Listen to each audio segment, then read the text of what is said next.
Hi everyone, this is Mr. Baglio, and this video will teach you how to insert page numbers, figures, tables, and captions into a document in Word and Pages. All these things are tasks that people have had questions and difficulties with in this lab report, so I wanted to clarify all of them, and for people who use Word and Pages. This is going to be on a Mac, so menu choices are going to be very similar on a PC, but just notice that everything will be done on a Mac here. First of all, page numbers. Page numbers are very easy. So first we'll go to Word. In Word, I'm going to go into my other document. This is my sample lab report. It has a bunch of dummy text in here that's in Latin, don't worry about that, but one of the easiest things you could possibly do. This is Word 2011, but all other versions do it similarly. You go to Insert, you go to Page Numbers, it automatically default selects it to put in the lower right hand corner. You select OK, and boom, you will see page numbers in the bottom corner of each page. If you were in Pages, it's very similar. You go to the Insert menu, you roll down to Auto Page Numbers. It will do it the same way. It'll show in the document, put in the lower right hand corner.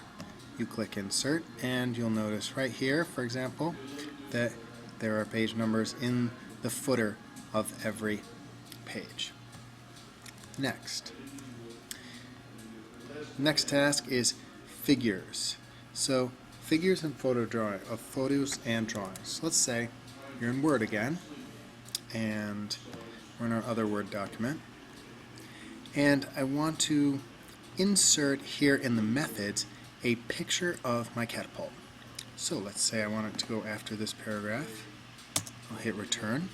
Oh, it goes on to the next page. It's okay.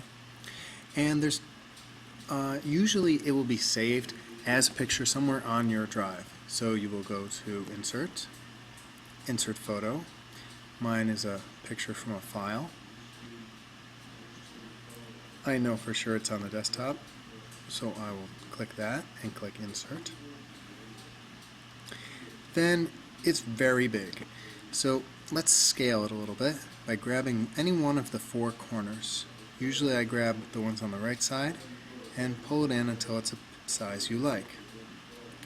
It will tend to be in line with the text, which means they're treating it as if it's a word. So I want it to be in the middle of the page, so I'm going to go wrap text. If you have an older version of Word, you will see in the toolbox on the side, it will say text wrapping. You go down there, and one way or another, what you want, see it's in line with text now. What I want is it to wrap to top and bottom. That way the text will not overlap it, but I can also move it anywhere on the page now. I can move it to the center, I can move it to the right side. It's been freed up from its original position. Now if I would like to caption this text, it's actually also pretty easy. On this version I'm going to go to Home and Shape. If you were in the older version, this would also be in the toolbox. You go up to the top and there's a little insert symbol thing, or insert objects. I believe it's a C inside a circle or a picture of some shapes. And then if I want to use lines, I can go and select the single tipped arrow.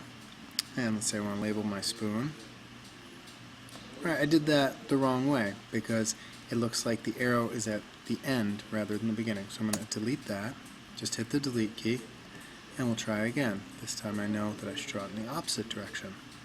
So I'll draw from out here where I'm going to put my words to in here. The blue arrow does not show up great, so let's say I want to change the color. I will hit Control click. It's the same thing as a right click. And I want to go down and format the shape. This will allow me to pick the color. So this says the line is blue. I would prefer it to be red. And you see it turns red instantly. And now I have a red line. At the end of this, what you can easily do is you select a text box. So you get a little text cursor, and there you go. You draw how big you want your box, and you type in it. So this changed position for some reason. I hit return to send it back to where it's supposed to go. So you can see it's cut off a little bit at the bottom, so I'm just going to make this a little bit bigger. And the lines seem to disappear. So let's redraw that line.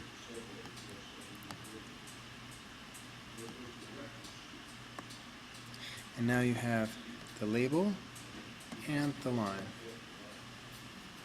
And they can be put in there together. You can do more of the arrows to label all the pieces. That's how you do it on Word. It's very similar in Pages. So I insert the picture by going here, and you can just go to Insert. In this case, actually, I think I just dragged it in. Again, you can select the object placement.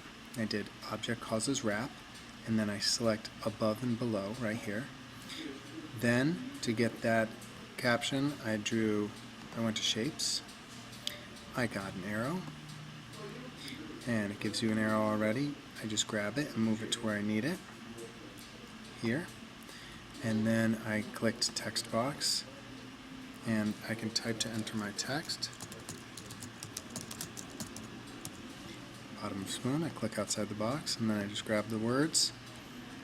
And this text box is kind of big. It's moving things out of the way that I don't want. So what I'm going to do is grab the far corner, shrink it down so it's just big enough for the words, and then move it into position with my arrow. And then click outside the box, and you have that labeled. The next thing on our list was page numbers, check. Figures, photos, and drawings, check. Captions, check. And tables. So let's say we want to put in our data table from Excel into the results. So let's say I didn't do that already. This is in Pages. So we'll go over to Excel, where my data was. One thing that makes all these data table copies better is to take your table. This one doesn't have lines drawn already. So you select the area of your table and you go up to here. Or you also might go into a toolbar if your version of Excel has that. And you just want all the borders. So that draws the lines, because most of the time when you copy things over, it just gives you a bunch of numbers, but it doesn't give you the lines because you have to draw them. Now I select it all. I hit Apple C for copy. You'll get kind of those vibrating lines around it. We'll go over to Pages. Pages makes this very easy. Hit V, Command V, and you have your table. What I'm going to do is hit return a bunch of times so it's all on one page. And there you go. There's the table. If I want to copy the chart in, I just go select the chart until it has a blue border around it. Hit Command click or right click, copy, go back into my document, go where I want it, and hit Command V, and boom, there it is. It is copied in. It's very similar in Word. Go to Word, go to my document. In the results section, I already have that chart on the clipboard, so I'm going to paste it. Command V, it pastes in the chart. At least hypothetically, pastes in the chart. It takes a second.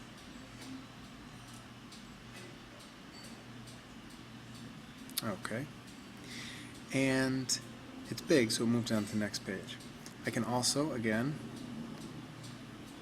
go over to the graph. Remember, I already drew in the borders. Now Command C, tab over to it, and select wherever you want to put the chart.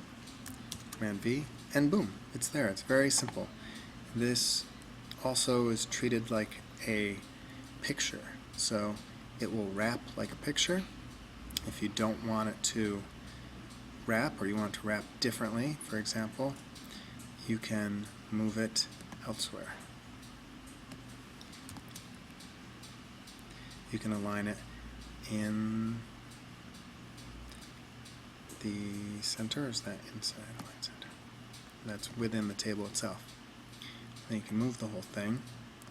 can slide it wherever you want by grabbing that little crosshairs in the upper left-hand corner. So hopefully this has explained all the things that we needed to explain that people were having problems with. In particular, how to insert page numbers, how to insert figures and then caption them with text boxes and arrows, how to move in tables and graphs, and how to write captions. Hopefully this was very helpful to you. This is Mr. Baglio signing off.